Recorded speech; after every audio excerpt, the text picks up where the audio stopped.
Hello, and welcome back to the DaveTech YouTube channel. In today's quick tutorial, I'll show you how to install the BrowseHere browser on Android TV. So let's get to it, straight to the point. Now, I'm going to apps and I'm going to head over to Google.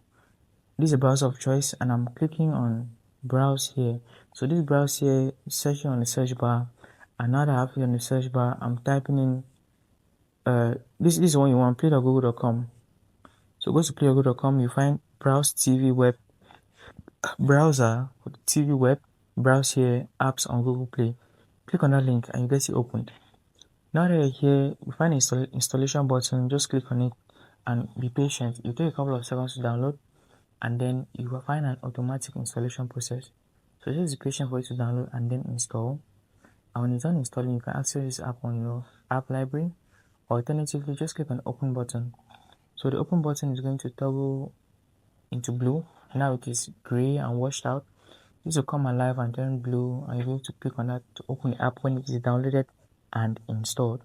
So if you follow through with that process, you're going to have success, and this app will be installed on Android TV and you can enjoy it.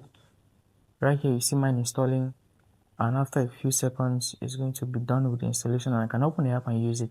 So that's been it for this tutorial. If you found value in it, you'll be able to get the browser app. This is actually one of my favorite browsers, so sharing it with you means a lot. Hit that like button, subscribe to the channel, and I'll see you in the next video.